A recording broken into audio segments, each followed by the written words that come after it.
My fiance publicly ridiculed my manhood. I destroyed her career, family, and reputation. 3 years ago, I met Elena Hartley at a financial leadership summit in Chicago.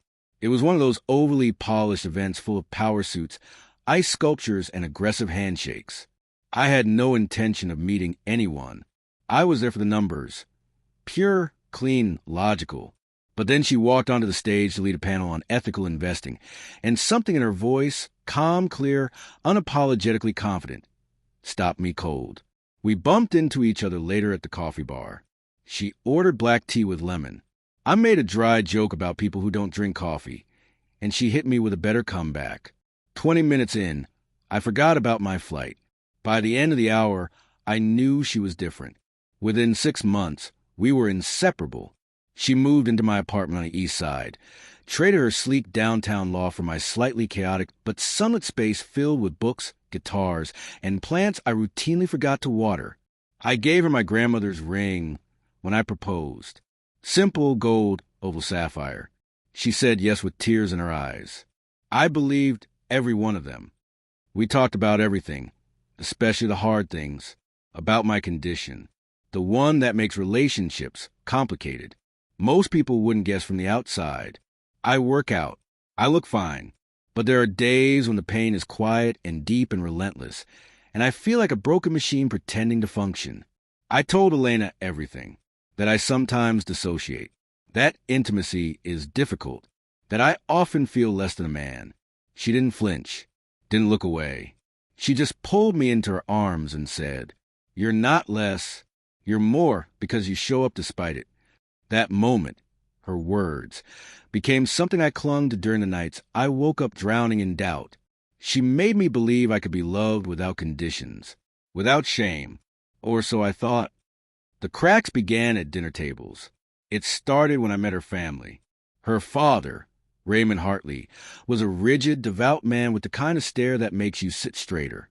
Her mother, Valeria, was sugar and venom wrapped in pearls. She never said anything directly. She just asked things, loud enough for others to hear. Does he always dress as casually? You mentioned he has a health history? Raymond never intervened.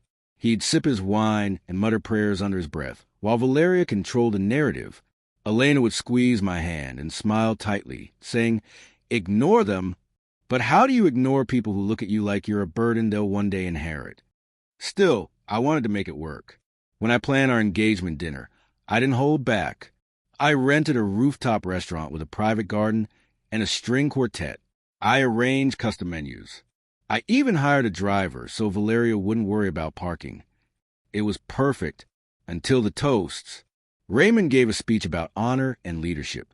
Elena's brother joked about my terrible memory and love for spreadsheets. Her friend Mira shared a sweet story about our second date. Then Elena stood up. She smiled at me, the smile I once trusted more than logic. "To the man who saw me when no one else did," she began. "To the one who held my hand through everything. Let's raise our glasses to women marrying men who worship them, even when they forget how." Laughter. Nervous. Awkward. She kept smiling. I stopped. In that moment, I saw it. The cruelty underneath the poetry. A polished dagger tucked into a joke. She wasn't celebrating me. She was framing me. Fragile, dependent, grateful. I didn't storm out the ring off her finger right there at the table. Slowly, sat on the linen napkin past and glittering bar. Past confused waitstaff. Past her brother's wide-eyed stare. And her mother's smug smile. And she, Elena, never followed. Not even a whisper of my name. She just sat there, glass raised, glowing under warm lights as if she'd just won something. The night air hit me like a wall. But even that wasn't enough to shake me. I felt clean, not angry, not broken, just clean, as if I had finally stepped out of a story someone else had written for me. The cab driver tried to make small talk, but I just stared out the window. The city blurred by, strangers, stories, lights, all of it so loud, yet none of it reaching me. My mind was back in that room, back at that table, watching her lips move. Let's raise our glasses to women marrying men who worship them. Everyone laughed, nervously, the kind of laugh people give when they're not sure if they're in on the joke or part of it. She kept smiling, and I saw it, that split second where the mask slipped and I glimpsed something sharper beneath. A smirk, not a smile. A warning, not a toast. That wasn't love. That was ownership. That was a woman using my vulnerability as a punchline, using my trust, my pain, to elevate her image in front of her family. The same family that treated me like charity from day one. By the time I reached home, my key barely fit in the lock. I paused, took a breath. This was our home. Or so I thought. The place we built together. With worn bookshelves, mismatched mugs, weekend brunch rituals, and a couch that had seen more therapy sessions and movie nights. But now it felt foreign. I walked in, turned on the lights, looked around, and saw her, not physically, but everywhere. Her coat still hung on the entry hook, perfectly draped. Her coffee cup sat by the window, with one lipstick mark still visible. Her copy of Wuthering Heights lay open, face down, spine cracked. Her scent lingered in the hallway, soft and floral. I looked at all of it, and then I let it go, not with screaming, not with rage, just with decision. I grabbed the first garbage bag from under the sink. Shoes, sweaters, scarves, perfume bottles, skincare, makeup bags labeled by day and function. Each item I packed had a memory. The sneakers she wore the day we went hiking. The green sweater from our trip to Montreal. The necklace I gave her for her birthday, still in a box because it wasn't really her style. I filled 12 bags, meticulously, one by one. I didn't fold. I didn't organize. I just removed, erased, neutralized. There was no fire, just clarity. At one point, I sat down and looked at the photo shelf. That we were laughing on a boat, hugging in front of an autumn tree, kissing in a photo booth. She looked happy in all of them. But suddenly, I couldn't tell if it was her happiness or her performance. Had she always been performing? Had I just wanted to believe too badly? Around 8:45 p.m., the text started. Elena asterisk, where are you? Elena asterisk, are you okay? Elena asterisk, what are you doing? Elena asterisk, please don't be irrational. Let's talk like adults. Asterisk. Elena asterisk, you're scaring me. I didn't answer. At 9:31, I saw headlights flash through the window. At 9:34, she banged on the door. Open the door. We need to talk. Please, just let me explain. I stood in the hallway, calm, still, then opened the door 2 inches. Her face was flushed, her eyes swollen, hair disheveled. A woman on the edge. Please, she whispered. I didn't mean it like that. I stayed silent. It was just a joke. A stupid joke. I was nervous. I thought it would come off as funny. I said nothing. You know me, she pleaded. You know me. I've never judged you. I've always been there for you. I raised one eyebrow. She saw it. Okay, maybe I said it wrong. I was trying to lighten the mood. My mom, she was looking at me. I panicked. I stepped back, began closing the door. Wait, she screamed. Don't shut me out. Not like this. I paused and said very quietly, 12 bags. They're by the door. Take them and leave. She stared at me. Is this really it? I didn't answer. You're not even going to try after everything? I looked her in the eyes. You tried in front of a room full of people. This is me finishing what you started. Then I shut the door and locked it. She didn't leave right away. She stood there, fists clenched, mascara streaking down her cheeks like war paint, refusing to believe I meant it, that I was really doing this. You're not thinking straight, she said. You're acting out of hurt. I understand that. But let's just pause. Breathe. We'll talk tomorrow. I didn't respond. Please, Liam, she whispered. Don't make me beg. I watched her closely. That was the voice she used in meetings when she wanted a client to lower their guard. It sounded soft, vulnerable, but it was rehearsed.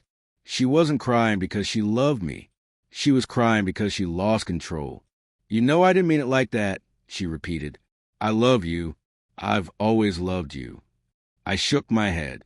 No, You love being the one who could love me. That's not the same thing. That's not fair. Neither was what you said at dinner. It was one line, one stupid line. You're really going to burn everything we built over one line. It wasn't one line, I said calmly. It was a spotlight, and you made sure I stood in alone. Her expression shifted, from pleading to desperate. I'll go to therapy. I'll talk to someone. You can come with me. We'll unpack it together. I didn't move. You always said relationships are about showing up. Well, I'm showing up. I'm here, but not for the right reasons. What do you want from me? She snapped, her tone rising. Blood? Humiliation? Do you want me on my knees? She was unraveling. I didn't say a word, and that made it worse. Liam, please, she whispered again. I was just trying to be funny. You know how hard that room was for me. My mom was watching. My dad was judging. I got nervous. No, I said flatly. You got mean. She stood in silence, breathing hard. Then her eyes darted past me, toward the inside of the apartment. You packed my stuff? 12 bags. Everything you left behind. You had time for that? I nodded. Wow, she laughed bitterly. You're colder than I thought. You made me this way. No, I didn't, she hissed. You've always been like this, closed, guarded, impossible to read. I stayed when most women wouldn't have. You think I enjoyed pretending everything was fine? You think it was easy dating someone like you? That was the last straw. I stepped back and shut the door. She screamed, loud, enough to wake the neighbors. Then the banging started again. Open this damn door. I didn't. You're pathetic. You'll regret this. I should have left you the day you told me about your little condition. I sat down on the floor behind the door. Calm, still, empty. Nobody else is going to love you like I did. Do you even know what people say behind your back? I carried you. No, Elena. You carried a narrative. Not me. 23 minutes passed before the knocking stopped. I heard the elevator ding. Then silence. I exhaled slowly and stood. Looked around the apartment. Still. Quiet. Mine again. 2 hours later, I stepped outside to take out the trash. 12 large black bags lined the hallway like soldiers awaiting extraction. At the end of the hallway, I saw her, on the curb, on her knees, digging through one of the bags. She was crying, not dramatically, not performatively, just crying, alone. She looked up and saw me. For a moment, our eyes locked, and she said nothing. Neither did I, because we were no longer characters in a love story. We were two strangers standing at the edge of a collapse. She didn't go quiet. By the next morning, my phone lit up with 17 missed calls and over 30 messages from Elena. First came the apologies, then the "you owe me this" texts, then the threats. Asterisk, you don't want me to start talking. Asterisk, asterisk, if you won't talk to me, maybe you'll talk to your boss. Asterisk, asterisk, you forget how much you told me. Asterisk, I blocked her. 10 minutes later, I got an email from a new Gmail address titled, asterisk, you really want this to go public? Asterisk, attached was a document, bullet points about my condition, things I'd told her in confidence, things only she knew, personal details I'd never share with friends, let alone coworkers. That day, I worked from home. I didn't want to see anyone, didn't want to hear the whispers I knew were coming, but hiding didn't help. Because the next time I walked into the office, I knew immediately that something had changed. People looked at me differently. Some avoided eye contact. Others offered awkward smiles. But the worst part? Laughter. Quiet. Suppressed. Like something just under the surface. It came to a head when Jake from IT approached me near the elevator. Hey, man, weird question, he said. Is everything okay? I paused. Why? He shifted awkwardly. Some stuff's been going around. On Slack. DMs. I don't want to be involved, but people are saying things. Personal things. What kind of things? He looked like he regretted saying anything. Medical stuff. About you. like rumors about why you broke up with your fiance. I don't believe any of it, but that's when I knew. Elena had started talking, and not just talking, spilling. I traced it back to Brett, the junior accountant from HR. Elena had met him at our office holiday party last year. He always hovered near her like a fanboy. I remember her calling him sweet and easy to control. Now he was the source. He'd been spreading everything she told him in Slack threads, during smoke breaks, over drinks. Liam has a disorder. He can't even. She stayed with him out of pity. It wasn't just gossip. It was character assassination. I confronted him during his lunch break. He was sitting in the break room, phone in hand, smirking at something on his screen. "Enjoying yourself?" I asked, walking in. He glanced up. "Oh, hey, I know what you've been saying." He shrugged. "People talk. I didn't start anything." "You repeated private medical information from someone you barely know." "Elena told me everything," he said, leaning back. "She said you lied to her, played the victim." "I told her the truth. She turned it into a weapon." He laughed under his breath. "Maybe you should have been more careful who you trusted." I stepped closer. "Let me be clear. If I hear one more word about me leave your mouth, online or in person, you'll be hearing from my attorney next." He stood slowly. "You're threatening me?" "I'm warning you." That night, I called my lawyer. He listened, took notes, then said, "This isn't just emotional damage. This is defamation, possibly HIP adjacent, depending on how she accessed certain info. We'll start with cease and desist letters and protective orders. But if you're ready for more, I'll build the case." "I'm ready," I said. "Good," he replied. "Then let's remind them that consequences exist." 3 days later, Elena was served. A uniformed process server handed her 2 documents. Asterisk, a cease and desist letter for defamation and harassment. Asterisk, a temporary restraining order barring her from contacting me directly or indirectly. I didn't see her receive them, but I heard about it from Mira, her former friend, who messaged me late that night. Asterisk, I don't know what she was expecting, but she screamed at the guy, told him it was all a misunderstanding. Then she broke her phone. Asterisk, I didn't respond. Instead, I sat in my kitchen, lights off, tea cold, and stared at the glowing screen of my phone. Blocked numbers still rang. Burner emails still came. Threats, apologies, stories. Asterisk, please let me explain. Asterisk, asterisk, this isn't you. Asterisk, asterisk, my parents are furious. I told them you twisted everything. Asterisk, asterisk, you want war? Fine. Asterisk, that last one, I took seriously. So did my lawyer. We filed a formal petition to extend the restraining order and prepare a potential civil lawsuit. It wasn't about revenge anymore. It was about survival. Then came the video. It arrived 1 week later. A WeTransfer link from an anonymous account with the subject line. Asterisk, you brought this on yourself. Asterisk, I hesitated, but I clicked and watched. Elena, sitting on a bed, in a hotel room, hair styled, eyes sharp. Beside her was Brett, shirtless, laughing. They spoke to each other in whispers, giggling like children at a prank. Then Elena turned to camera, looked right into the lens. "This is what happens when you embarrass me, Liam. This is what happens when you pretend to be the victim. You made me into this." Then she leaned over and whispered something to Brett. They both laughed.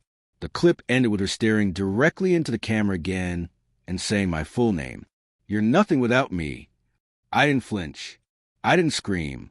I just stood up, walked to the living room, and forwarded the video to 3 people. Asterisk Raymond Hartley, her father. Asterisk Valeria, her mother. Asterisk Mira, her closest friend. The next morning at 6:03 a.m., my phone rang. Unknown number. I didn't answer. Then it rang again, and again. Then came a voicemail. I listened.